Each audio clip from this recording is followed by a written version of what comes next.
operasi zebra kemarin Pak, ada sesuatu yang menarik nggak Pak? Kayak misalnya menolak, nggak mau ditilang atau dia kabur atau sengaja menghindar putar balik gitu Pak dari polisi misalnya yang lagi operasi. Iya.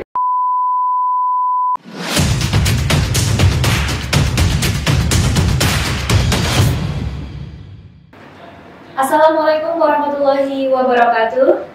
Salam Pendekar Banten. Halo Sobat Pendekar, welcome back to our channel. Kembali lagi bersama saya Bribtu Sabrina di Pendekar Banten Podcast. Jangan lupa like, share, dan subscribe channel kita biar gak ketinggalan update video berikutnya. Sobat Pendekar, ini pasti sudah tidak asing lagi dengan yang namanya operasi kepolisian. Nah, salah satunya itu ada yang namanya operasi zebra yang kemarin baru saja dilaksanakan.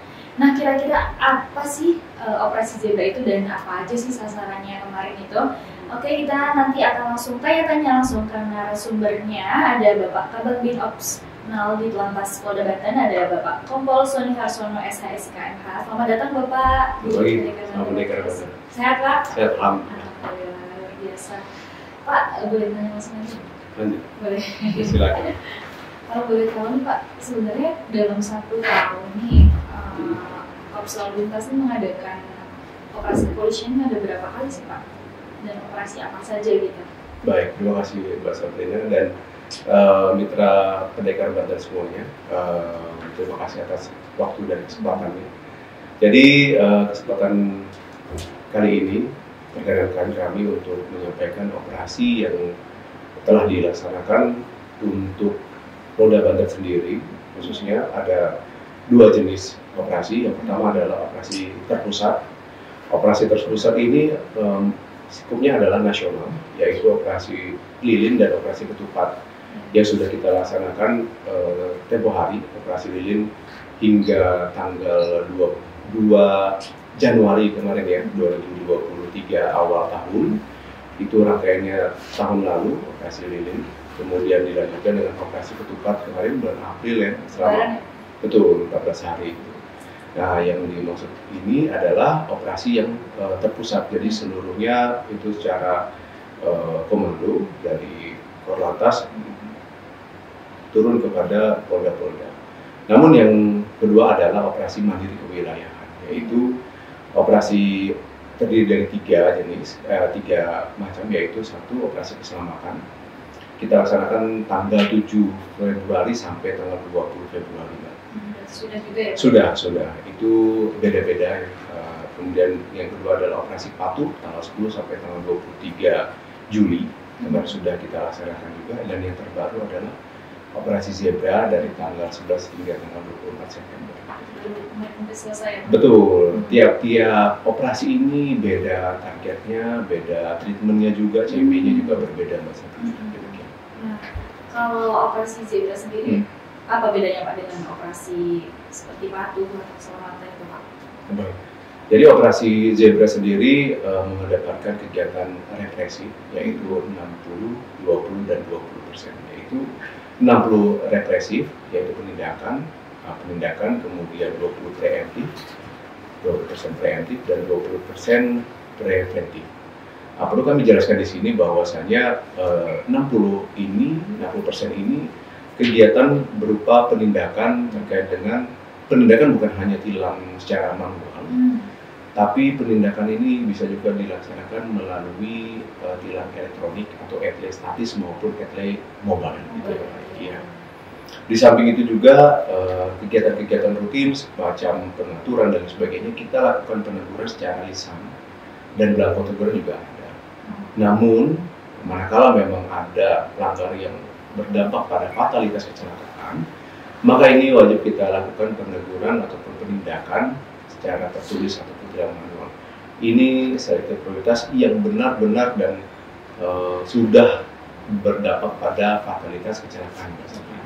Iya. Kalau misalnya yang ditegur aja nih Pak, nggak sampai ditahan, itu ada kriteria tersendiri nggak? Misalnya dia nggak pakai helm itu, apakah ditegur aja atau nanti penindakan atau masuk di etle juga gitu Pak? Iya, di situ ada target operasi ya. Target operasi di situ ada sasarannya, kemudian 7 prioritas penindakan pada saat operasi zebra. di mana yang pertama penggunaan ponsel pada saat mengendara ya, baik motor maupun mobil gitu Mbak ya. Kemudian yang kedua adalah penggunaan helm dan penggunaan safety belt, itu yang kedua untuk mobil ya, safety belt khususnya.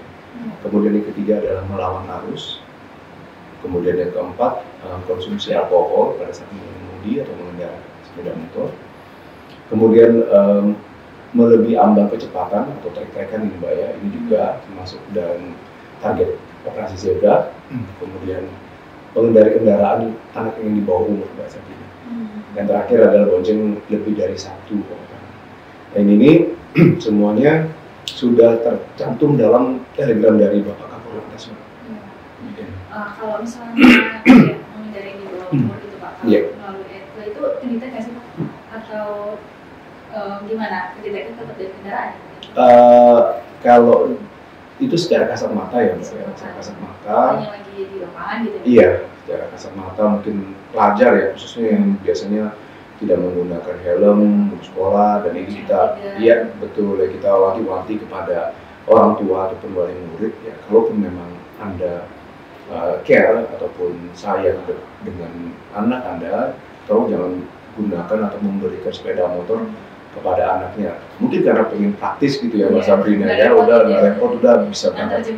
Betul, nah ini justru malah membuat celaka ya, karena memang perhitungannya dan lain sebagainya sangat minim ya untuk anak-anak di bawah. Kan penyesalan datanya di akhir. Nah itu kalau di depan pendaftaran. Betul lah. Kan kalau udah terjadi apa-apa juga kan kita sebagai orang tua yang merasa bersalah juga gitu. Betul. Ya itu salah satu aset ya, anak adalah salah satu aset baik di dunia maupun di akhiratnya, itu harusnya dipikirkan untuk wali murid ataupun orang tua untuk jangan memberikan kendaraan bermotor kepada anak yang di bawah umur ataupun belum layak. Dan ini saya jamin juga pasti tidak akan timbul ataupun muncul surat izin mengemudinya gitu ya. Mungkin pihak sekolah juga bisa mengadakan sosialisasi juga kali ya Pak kepada murid-muridnya biar menyediakan fasilitas parkir untuk motor anak-anaknya. Iya, itu bisa kalaupun memang dia sudah sesuai dengan umurnya ya Mbak ya. SMA itu boleh SIM. Nah mungkin saya rasa kalau SMP tidak boleh, harus diantar jemput ya begitu. Kalau SMP sudah menggunakan sepeda motor, saya khawatir gitu Mbak ya, perkiraannya dan lain sebagainya ini sangat belum. Lalu Pak, kemarin tujuan diadakannya operasi zebra itu apa Pak? Mungkin bisa dijelaskan? Ya tentunya tujuan operasi zebra sendiri adalah menanamkan kesadaran dan kedisiplinan masyarakat dalam rangka tertib budaya berlalu lintas.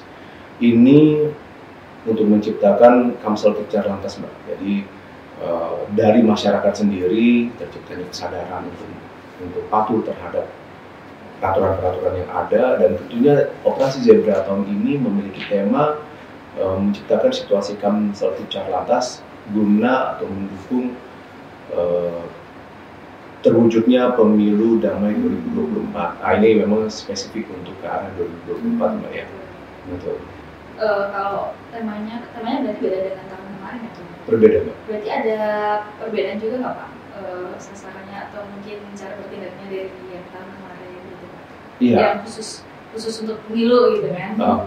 Untuk pemilu, untuk kaitannya dengan pemilu saya rasa masih mungkin nanti secara substansi ya, substansi kepada arah ke Jupra ataupun TR dari Kakor Lantas sendiri terkait dengan pemilu damai.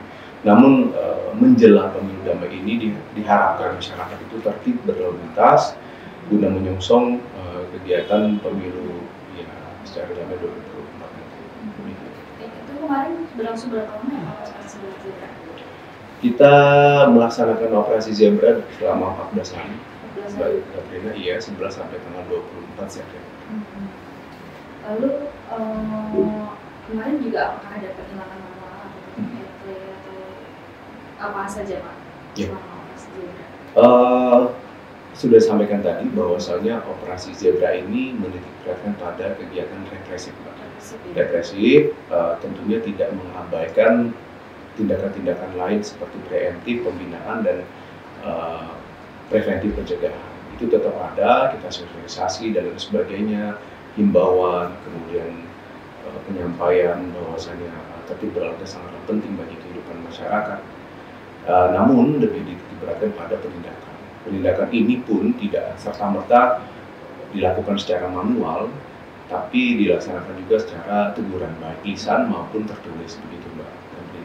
Kalau biasanya yang polwan-polwan bagi-bagi waktu yang awal ini di operasi zebra ini atau operasi keselamatan itu? Iya, itu di operasi keselamatan.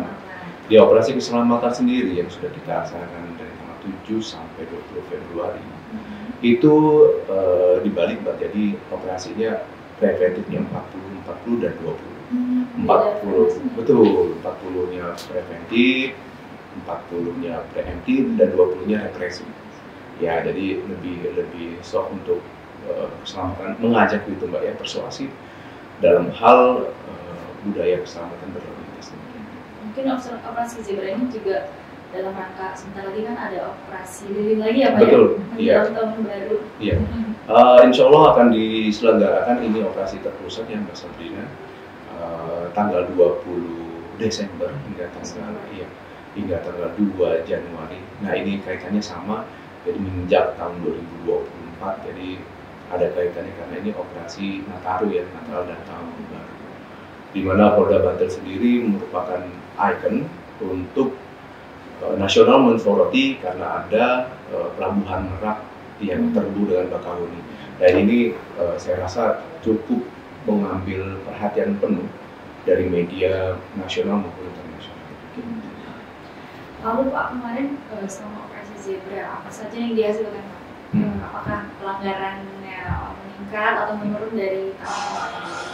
Baik, kami memiliki data Mbak Sabrina. Jadi untuk operasi zebra ini ada efek statisnya, kita mengalami kenaikan dari 2022 hingga 2023 ini pasti 1477 kali, yaitu cukup banyak Mbak Sabrina. Di 2022 hanya 30 kali penindakan gitu Mbak ya. Ya, tapi di tegurannya mungkin lebih turun ya Mbak ya, dari 8.557. Untuk 2023 tegurannya dilakukan sebanyak 5.208 kali, baik lisan maupun secara tertulis. Ya. Lalu selama pelaksanaan operasi zebra kemarin Pak, ada sesuatu yang menarik nggak Pak? Yang misalnya menolak, nggak mau ditilang atau dia kabur atau sengaja menghindar putar balik gitu Pak dari polisi misalnya yang lagi operasi? Iya. Fenomena itu mungkin ada-ada saja mungkin Mbak ya. Jadi kalaulah memang rekan-rekan sobat pedagang Banten ini tidak melakukan kesalahan, saya rasa tidak perlu khawatir dan cemas. Laksanakan saja ataupun sesuai dengan aturan yang berlaku. Tindakan ini tidak perlu terjadi karena jika sobat dari pedagang Banten sendiri merasa bahwa kekurangan ataupun ada kekhawatiran terhadap aturan yang berlaku, maka akhirnya timbul kecemasan, kemudian putar balik dan akhirnya membahayakan begitu ya. Ya. Sebenarnya itu bahaya nggak sih Pak? Kalau kayak gitu sengaja atau kan mungkin dia sengaja nih sembunyi di balik truk biar nggak kelihatan sama polisi. Sengaja bahaya nggak itu Pak? Ya, di dalam pandangan sudut pandang supir itu ada blind spot Mbak Sabrina. Jadi beberapa meter di dekat bak truk itu blind spot. Itu yang rawan terjadinya kecelakaan. Dan perlu diketahui bahwasannya kecelakaan itu bukan hanya dari korbannya ketika kendaraan sepeda motor untuk menghindari ada pemeriksaan petugas misalnya, demikian kemudian terjatuh dan terlindas oleh truk misalnya seperti itu, bukan serta-merta truk tersebut yang salah begitu ya. Ini pamil-pamil yang harus diluruskan bahwasanya dampak terjadinya kecelakaan itu apa? Meninggal dunia, luka berat ataupun luka ringan atau bahkan kerugian material. Tapi bukan berarti serta-merta bahwa korban tersebut adalah yang bersangkutan. Bisa saja yang bersangkutan adalah penyebab terjadinya kecelakaan dan dampaknya terhadap diri dia sendiri. Nah, itu perlu diketahui dan perlu rekan-rekan ataupun sholat dari Pendekar Banten paham demikian. Mungkin ada upaya yang dilakukan oleh Ditlantas Polda Banten nggak Pak untuk mencegah hal tersebut, misalnya sosialisasi ke sekolah atau bagaimana? Baik, program dari Bapak Direktur Lalu Lintas kami hadirkan yang menolong ini cukup signifikan ya Mbak. Begitu juga dengan program Bulet Patrol ini untuk menurunkan angka kecelakaan lalu lintas, khususnya para pelanggar. Di mana kecelakaan lalu lintas itu timbul ketika ada pelanggaran-pelanggaran dari pengguna jalan. Mana kalau memang ada Bulet Patrol ataupun petugas yang berpatroli ataupun sekedar mencegah ataupun mengingatkan untuk kecepatan dan sebagainya agar dikurangi, nah itu akan menurunkan tingkat kecelakaan ataupun fatalitas kecelakaan yang bermula dari pelanggaran. Demikian bahasa begitu. Oke, terima kasih. Lalu mungkin Pak ada harapan Bapak atau mungkin ada pesan-pesan yang ingin disampaikan pada para pengendara Sobat Pendekar? Ya, Sobat Pendekar, kami berpesan dari Ditlantas Polda Banten, khususnya untuk rekan-rekan semua Sobat Pendekar Banten, patuhilah peraturan lalu lintas agar semua bisa berjalan dengan tertib sesuai dengan harapan kita, pulang dan pergi kerja ataupun beraktivitas bisa kembali ke rumah dengan selamat sampai tujuan.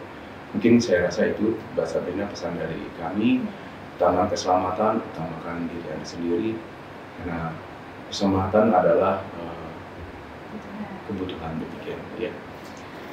Oke, nah begitu Sobat Pendekar. Jadi buat Sobat Pendekar yang sering berkendara ini harus mengutamakan keselamatan sebagai kebutuhan baik demi keselamatan pribadi maupun orang lain ya Pak ya. Iya.